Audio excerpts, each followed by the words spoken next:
As is tradition, in order to avoid any potential bias, rather than giving a lengthy and long-winded introduction to each team, I will simply introduce them using the name of the client organization. And so the first presentation today, the first finalist for 2014, the Alliance for Paired Donations.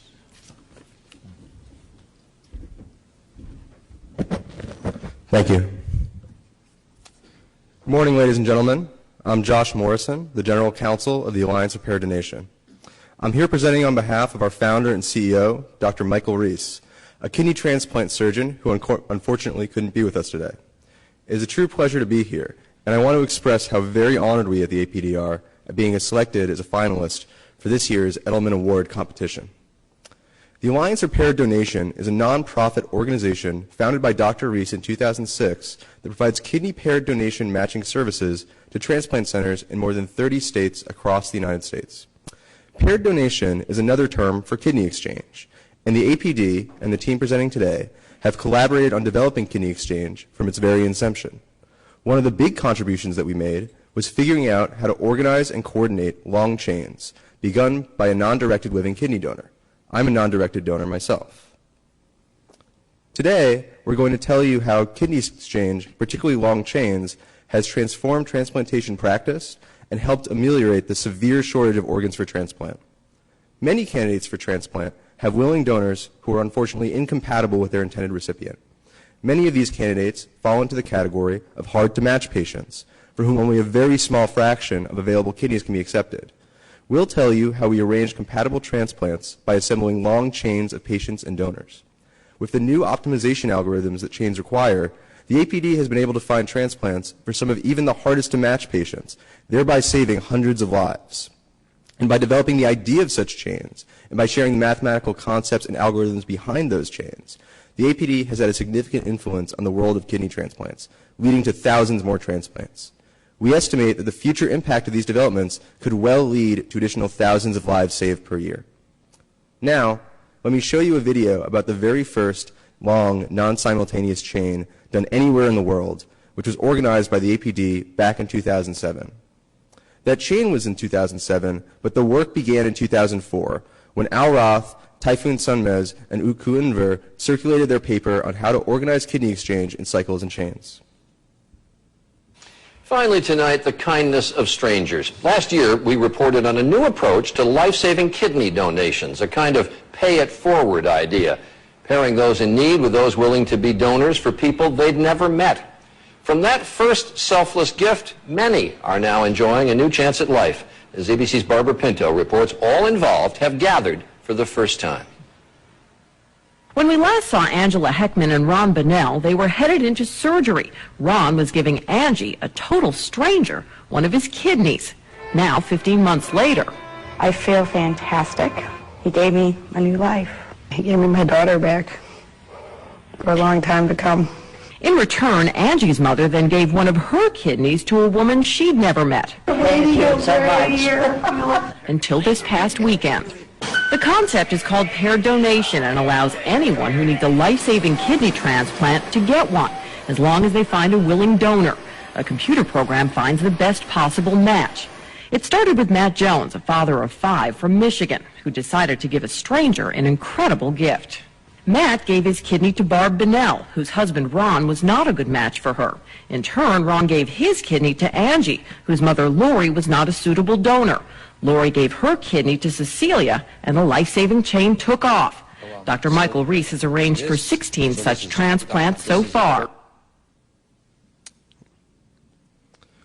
Our patients need transplants because dialysis is tough to endure, and it can only keep them alive for a relatively short time. We'll show you a quick video about dialysis, and then Professor Al Roth of Stanford will start to fill in some of the details. Dialysis is tough. Essentially, you have to be hooked up to a machine that cleans out your blood for 4 hours at a time. And you have to do that 3 times a week. And the average person who gets dialysis has about 20% of normal kidney function, which is enough to keep you alive, but it's not necessarily enough to keep you feeling well.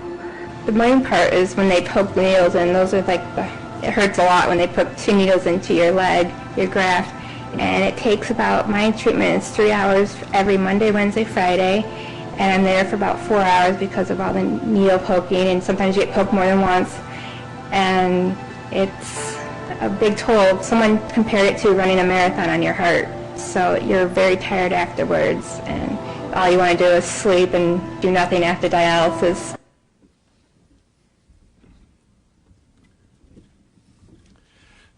I'm Al Roth, and our team today consists of Ross Anderson and Itai Schlagi and David Gamarnik from MIT, Dr. Michael Reese, who you heard a little bit and you'll hear more on video, and Typhoon Sunmez and Utku Unver from Boston College. Kidney failure is a big part of American health care. For example, it's the only disease mentioned in Medicare qualifications. The way you get Medicare is you turn 65, or you're disabled, or you have kidney disease, end-stage renal disease.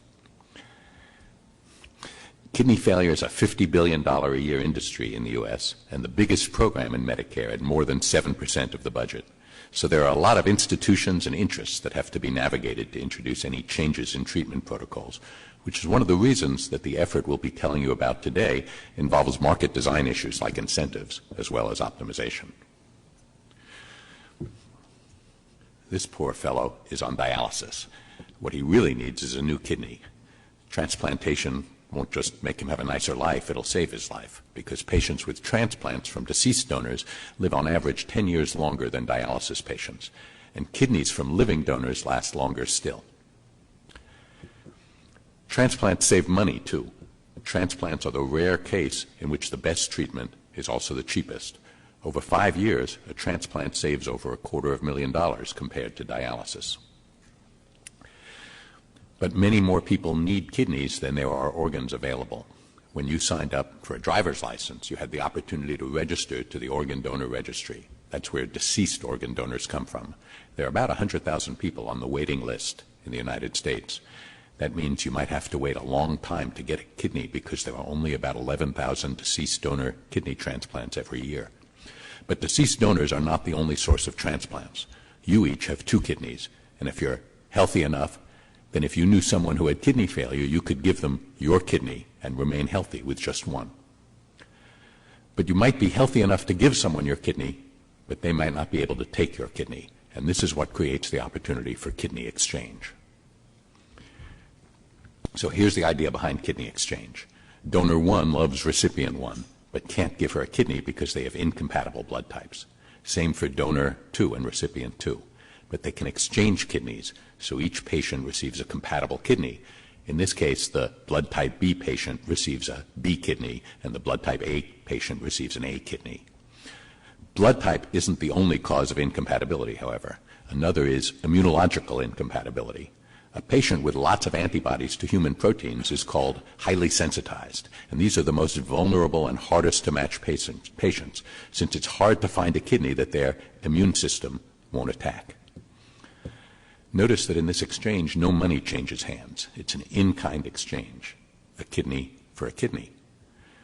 That's partly because, by law, you can't pay money for a kidney for transplant. The National Organ Transplant Act of 1984 says, in part, it shall be unlawful for any person to knowingly acquire any human organ for valuable consideration for use in human transplantation. So you might worry that valuable consideration is going to rule out our kidney exchange. It sure looks like valuable consideration when you exchange a kidney for a kidney.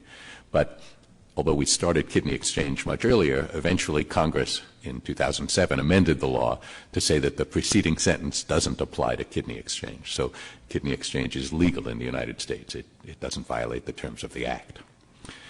So let me tell you now a bit more about kidney exchange, starting with just a word about the complementary conversations that have to go on to organize and then implement a complicated new program like kidney exchange.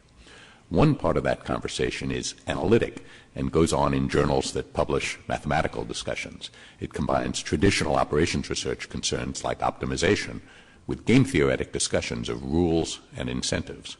Of particular concern in our work is to design procedures that make it safe for patients to reveal all the privately held information that is needed to find optimal solutions. The clinical part of the conversation goes on in medical journals and brings the theory to practice. As you can see, our team participates fully in both the analytical and the clinical conversations. And those conversations intertwine, with each informing the other, and many of the concerns overlap, such as those involving logistics. Let me tell you a bit about logistics. In these pictures, I'm the man in the yellow gown, keeping my hands out of the way so that no one hands me anything. There's a kidney in that bucket. Behind me on the left, not in the picture, but just behind me, is another operating room steps away where the kidney has just been removed. This is all happening in Cincinnati, Ohio. At the same time, at Mike Reese's hospital in Toledo, Ohio, surgeons are doing the same thing. When I say at the same time, I mean literally at the same time, because you can't write a contract for a kidney because you can't give valuable consideration. So what they do is they prepare the patients, they anesthetize them and make the initial incisions, and then they get on their cell phones and say, we're ready to go here in Cincinnati. Are you ready in Toledo? When everyone is ready, they proceed. So this kind of simultaneous exchange requires 4 surgeries at the same time, 2 nephrectomies to remove the donor kidneys, and 2 transplants. It takes a lot of resources to do this exchange. You need 4 operating rooms and 4 surgical teams. So even the simplest 2-way exchange is hard. You could get more transplants if you could do larger exchanges, but the logistics pretty much allowed only up to 3-way exchanges in the early days, which makes it hard to find transplants for the hardest to match patients. Here is a stylized representation of what our data look like. Each circle represents a patient-donor pair, and an arrow goes from one pair to another if the kidney can go from the donor of that pair to the patient of the other pair. So you see here that pair 1 can give a kidney to pair 2, but can't receive a kidney back from them. But there's a 3-way exchange possible in which pair 1 donates to pair 2, who donates to pair 3, who donates back to pair 1 to close the cycle. There are also possible 2-way exchanges between pairs 2 and 3 and between pairs 4 and 5. There's also a non-directed donor who doesn't have a particular recipient in mind. He or she could start a chain that doesn't have to close back to the origin. That's what makes it a chain and not a cycle. And there are a lot of possible chains. For example, the non-directed donor could give to pair 7, who could give to pair 6, who could give to pair 3, who could pass it on in different ways. But it's also possible to end a chain by having the last donor in the chain donate to a patient on the waiting list for deceased donors who doesn't have a willing donor to continue the chain.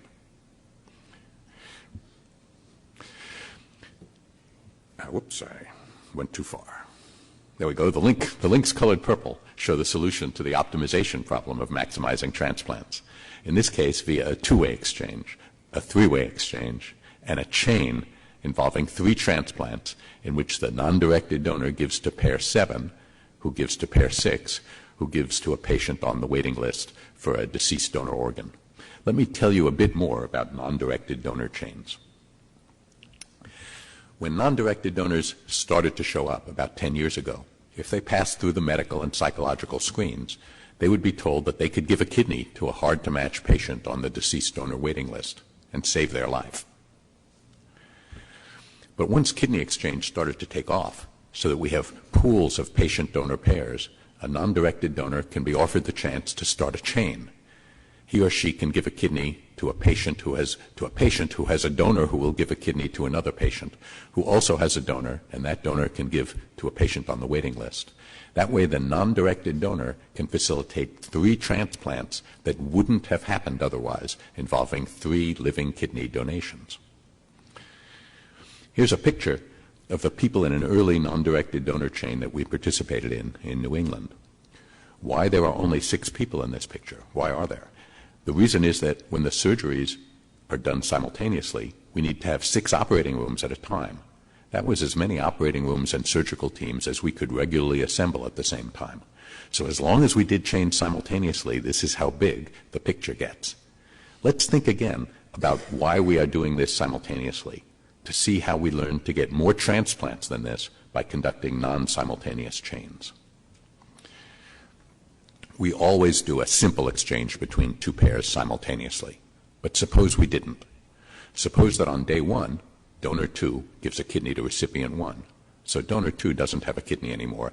And on day 2, donor 1 is supposed to give a kidney to recipient 2, but something goes wrong, and that link breaks, and it doesn't happen.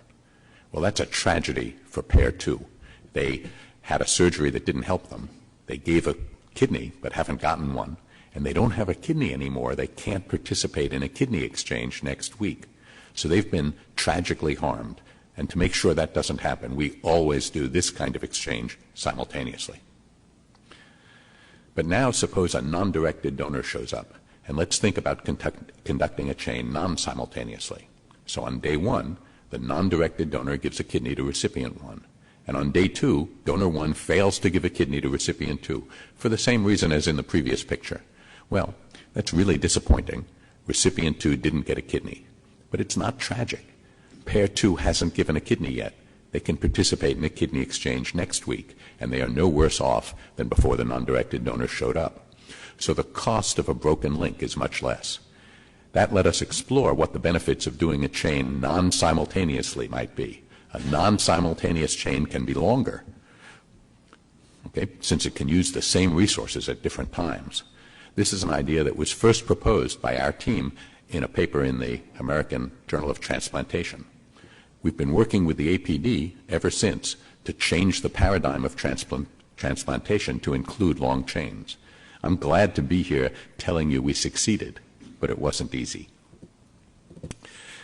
The Alliance for Paired Donation did the world's first non-simultaneous chain, and it took place in 2007 and was reported in this paper published in 2009 in the New England Journal of Medicine.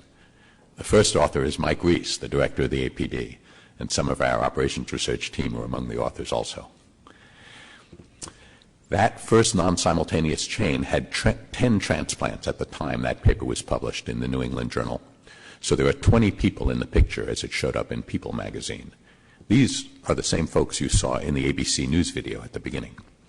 This chain went on to include 16 transplants, and there weren't any broken links. It ended with a donation to someone on the waiting list. Why are chains essential? As kidney exchange became common and transplant centers gained experience, they began withholding their easy-to-match pairs and transplanting them internally. This means that the flow of new patients to kidney exchange networks contain many who are hard to match.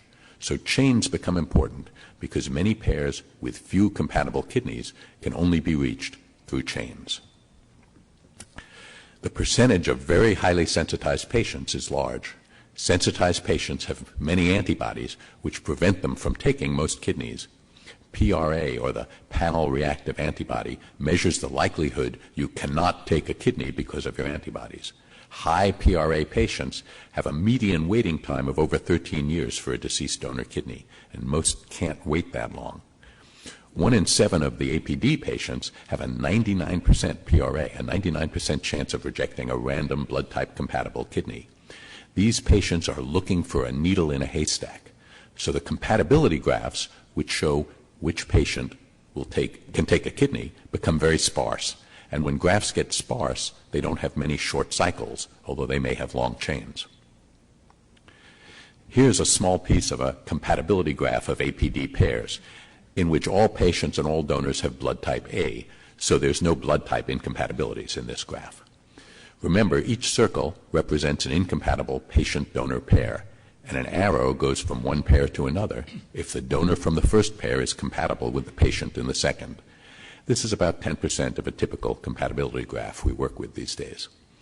There are a small number of pairs which have many arrows pointing into them. These are the blue nodes, and they have low sensitized patients. But there are lots of pairs that can't accept a kidney from many people.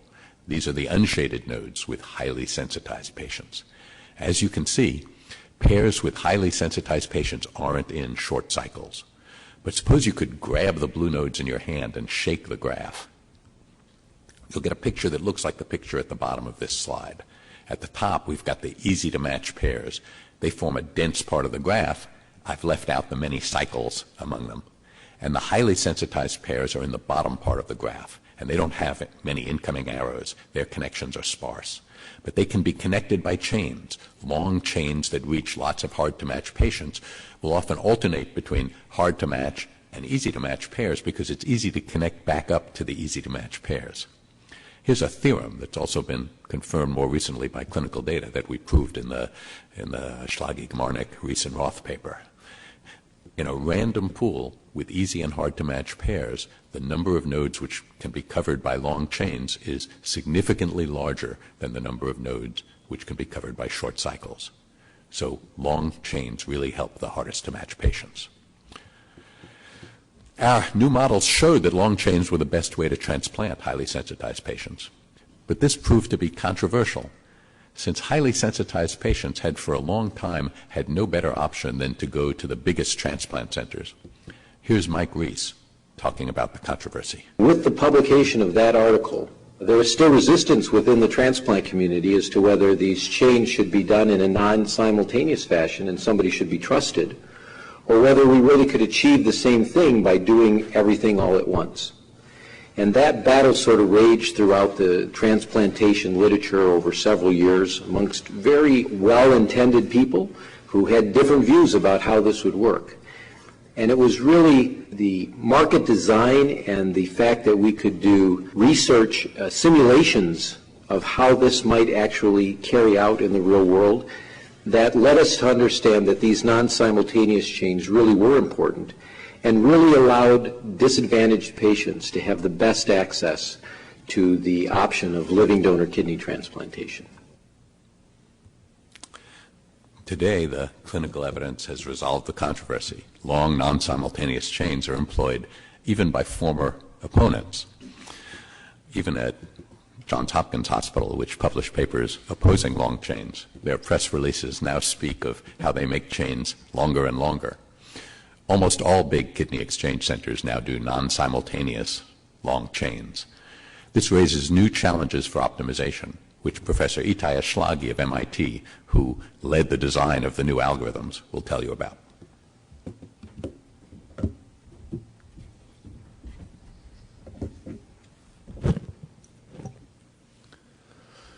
I'm going to tell you how APD uses optimization. The APD forms matches of donors and recipients in a dynamically evolving pool of patient-donor pairs and altruistic donors. New pairs and altruistic donors are continuously arriving and joining the pool. Periodically, the APD runs a matching algorithm that suggests which transplants to perform. Our matching algorithm optimizes the transplants selected to maximize the weighted sum of all transplants. The weights are medically driven, are chosen by clinicians. Typically, very hard to match patients are given priority.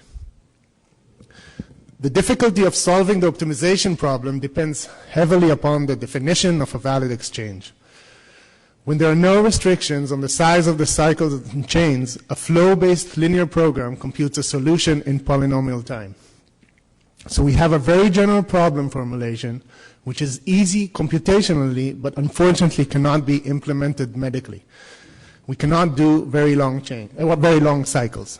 In a more realistic restricted setting without chains, only using cycles of length 2, the problem can again be solved in polynomial time using the famous Edmonds matching algorithm. Somewhat surprisingly, the computational challenge lies in the middle, with the cases we actually encounter in practice, when cycles can be longer than 2 but kept bounded. This problem is NP-hard. I want to give some history of the application of optimization to kidney exchange. The story started in 2004 with the work of Al Roth, Tayfun Sonmez, and Utku Unver. Around 2006, Utku Unver implemented an integer programming algorithm for the APD that could optimize for short cycles and short chains. This initial formulation was only practical when the maximum cycle and chain lengths did not exceed 4, because the model included a variable for every chain and cycle. For example, in a typical APD pool of around 250 patients, there might be 1,000 chains of length 3, but millions of chains of length 5. So we needed new algorithms to solve these cases. Next, I will show you 2 new algorithms that can solve problems with no limit on the maximum chain length. In 2009, we developed an algorithm based on constraint generation. The first constraint in this formulation makes sure that if a pair donates a kidney, it also receives one.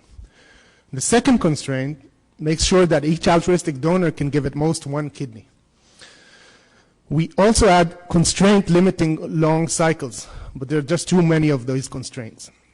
So we relax these constraints, solve the problem, and if the solution contains a long cycle, we add the corresponding constraint and iteratively resolve the problem. While this approach works well, it is occasionally quite slow. To overcome this computational issue, we noted that our problem resembles the well-known prize-collecting traveler salesman's problem. Here we use a decision variable for each short cycle and flow conservation constraint to deal with chains.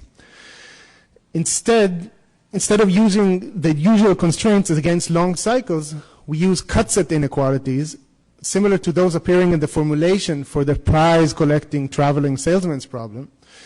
And in this algorithm, to find violating constraints, we use the cutting plane method and efficiently solve the separation problem illustrated on the slide.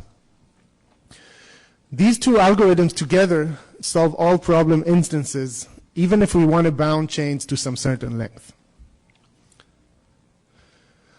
Our software is also implemented in non-APD kidney exchange programs, and some of them are able to organize many transplants. Al will tell you now about the benefits of the APD and the impact of our work also outside of the APD.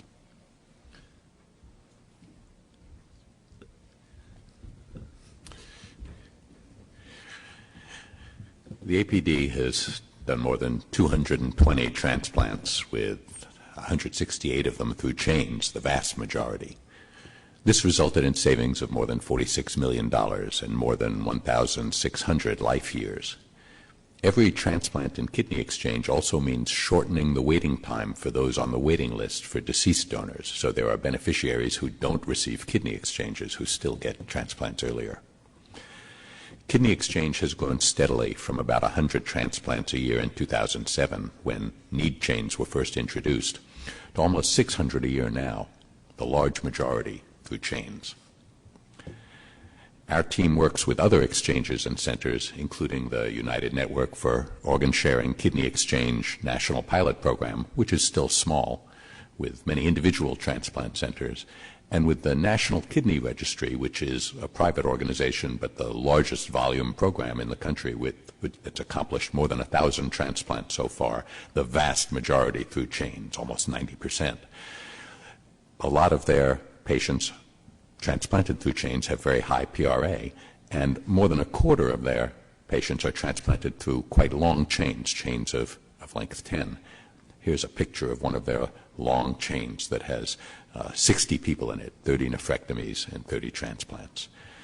In 2012, the National Kidney Registry gave me and Itai the Terasaki Award for our work helping them to develop algorithms for optimizing long chains and shorter cycles. Kidney exchange is also spreading around the world, and we've started to organize some international exchanges. These titles are all from posts on my market design blog, and my favorite title is Mike Reese and Greece. The APD has been active in spreading this technology overseas. I should mention that all of the work of the analytic team has been pro bono. All software has also been written and donated and maintained without charge. Our academic work has been supported by National Science Foundation grants. IBM has also donated CPLEX to the APD. Now we'll have a few words about impact from Dr. Reese and some other surgeons. So what have Al, Utku, Itai, and their colleagues achieved? Well, before they got involved, fewer than 100 kidney exchanges had been performed in the United States. In fact, prior to the introduction of non-simultaneous extended altruistic donor, or NEAD chains, in the year 2007, less than 170 kidney exchanges had been performed in the United States. But since 2007, more than 2,400 kidney exchanges have now taken place, and the majority of these have been accomplished through NEAD chains. The impact of this work can be seen when one considers that a deceased donor's kidney works for about 8.5 years, whereas a living donor's kidney works for about 16.5 years. Since kidney transplant recipients live 10 years longer than had the same patient stayed on dialysis, these kidney exchanges, these 500 plus kidney exchanges per year, are now producing more than 5,000 extra years of life for Americans. Kidney exchanges are now saving the American healthcare system $50 million on an annual basis. This approach and the operations research that led to this approach has now driven a sea change in the transplant community that has overcome technical, political, ethical, and financial barriers to become the dominant growth area in living kidney donation in the United States. What we did is we transformed the strategy that we applied to kidney transplantation so that we really could simultaneously increase both the total number of transplants and the total quality of the transplants that were achieved. Al's work and that of Utku Unver, Tayfun Sönmez, Itai Ashlagi, and others has been critical for moving forward the field of kidney exchange in the United States. This work has also been endorsed by the presidents of the major transplantation societies. Frank Delmonico, the president of the Transplantation Society, recalls, "My association with Professor Roth dates to over a decade ago. The New England Organ Bank was interested in kidney exchanges. The computer system that Professor Roth and his colleagues implemented was the essence of the success." Mike Abakasis, the director of transplants at Northwestern and the past president of the American Society of Transplant Surgeons, says, "We have greatly benefited from software developed by doctors Al Roth and Itai Ashlagi. This software has helped kidney exchange become a standard part of kidney transplantation in the United States, especially for those patients who are hard to match. The software and the team have had a great impact on the field of transplantation." Yogi Berra said that in theory, there's no difference between theory and practice, but in practice there is. Kidney exchange has proved to be an area in which there has been unusually close interaction between theory and practice. Theory led to practice, which led back to new theory and improved practice. The benefits haven't even been confined just to kidney exchange, but have yielded new insights into the functioning and design of markets generally. Let me share some historical perspective. Some of the fundamental game theory matching papers are by David Gale and Lloyd Shapley in 1962, Lloyd Shapley and Herb Scarf in 74, and graph theoretic matching by Jack Edmonds in 1965. They have all been recognized by the von Neumann Theory Prize in the 1980s. My work on matching with Marilda Sotomayor won the Lanchester Prize in 1990. And the work of our team came to fruition over the decade from 2004. And most recently, I had the great privilege of sharing a Nobel with Lloyd Shapley. We're very much a part of this long chain. Our 2004 paper proposed to organize kidney exchange in potentially large cycles and chains based on a top trading cycles algorithm proposed by Gale and Shapley and Scarf in 1974. When our surgeon colleagues impressed upon us the logistical difficulties of large cycles, our 2005 paper proposed a way to organize two-way exchanges based on the 1965 matching paper by Edmonds. When our 2007 paper helped convince our surgical colleagues that it would be worthwhile to invest in logistical infrastructure to support three-way cycles, we started to be involved with the potentially difficult NP-complete computational problems that have been much of our focus today.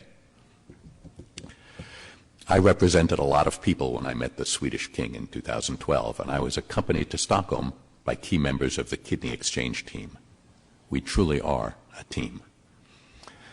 Here's Itai Ashlagi and Mike Reese, who you heard on video today, and Frank Delmonico, the president of the Transplant Society, who all joined in the Nobel ceremonies. We'll leave the last words today to Mike Reese and to Courtney, who you saw in an earlier video receiving dialysis. The best thing we can do isn't to save money. It's not to find the best solution. It's to save lives. And the work of the Alliance for Paired Donation, the work of Al Roth, Itai Ashlagi, Utku Unver, and others is doing just that. And who knows, maybe one day the life it saves will be yours. I really want to say thanks to Alliance for Paired Donation. Thanks Professor Roth and Professor Ashlagi and all your colleagues who helped. I knew that finding a match for me would be hard, like finding a needle in a haystack. But you did it, and that needle saved my life. Thanks. Thank you. We'd be glad to take questions.